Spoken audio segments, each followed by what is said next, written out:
It is the ultimate locked room mystery, only the room is a forest, and the door was wide open.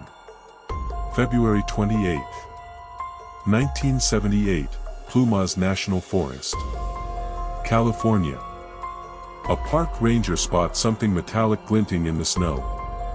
It is a 1969 Mercury Montego. The car is stuck in a snowbank, miles away from civilization, deep in a treacherous mountain pass. The ranger approaches cautiously. He expects a crash scene. He expects blood. But the car is pristine. The engine starts immediately. The gas tank is a quarter full. 5 men could have easily pushed it out of the snowbank. But they didn't push it. Instead, 5 men, young, strong, and healthy, opened the doors, stepped out into the freezing darkness, and walked away from the only thing keeping them alive. They walked into the void. And for months, the forest kept their secret. Why did they run? What were they so afraid of that freezing to death seemed like the better option?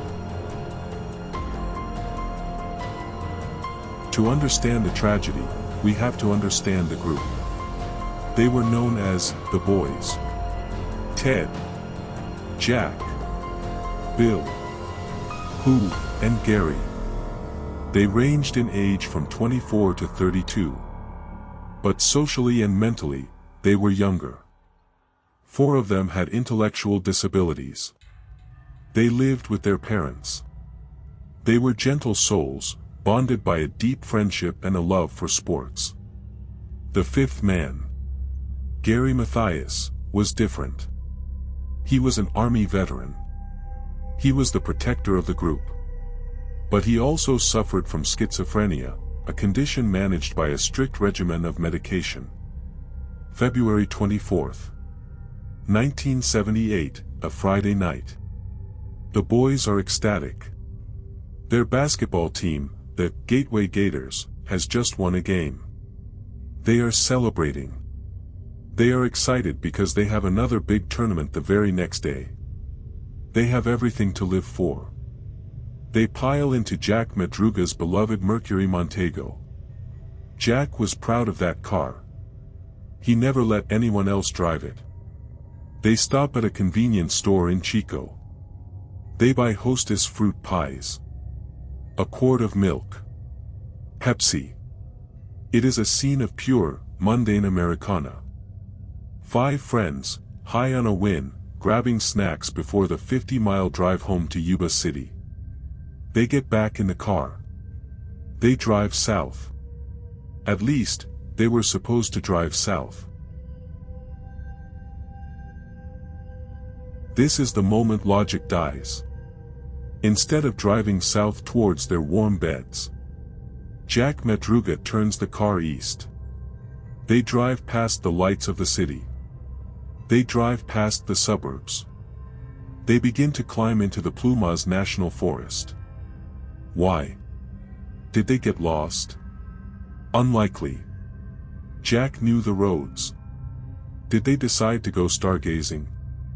In freezing temperatures, without jackets? Or were they being chased? They drive 70 miles off course.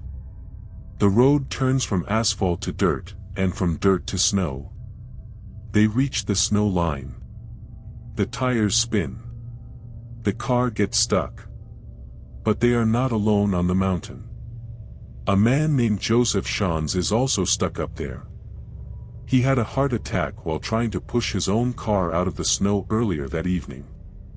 He is lying in his car, in pain, waiting for help. Sean sees the lights of the Mercury Montego. He sees the 5 men get out. He calls out for help. Hey! Help me! But the men don't answer.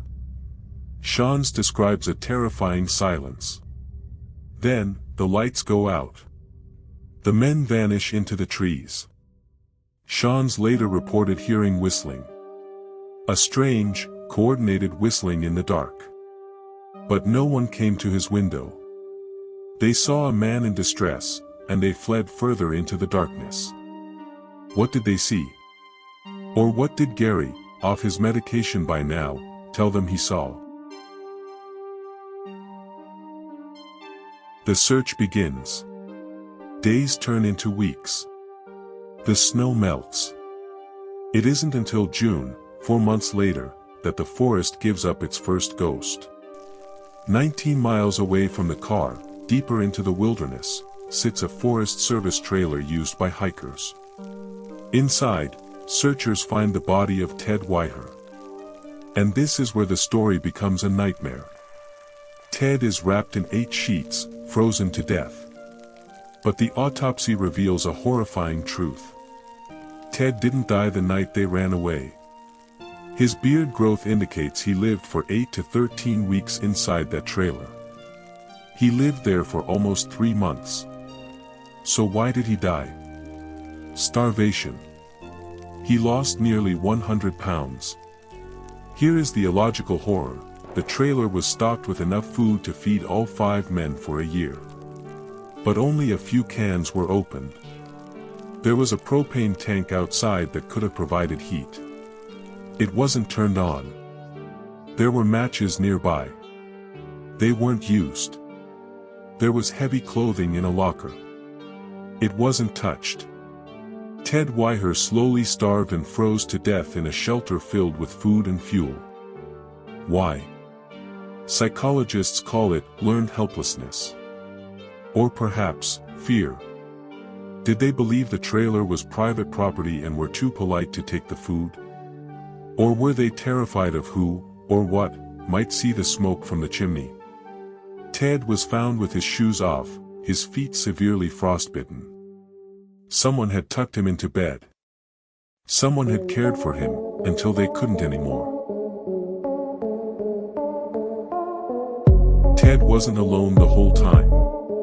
A few miles from the trailer, the remains of Jack Madruga and Bill Sterling were found. They hadn't made it as far. They likely succumbed to hypothermia on the first or second night.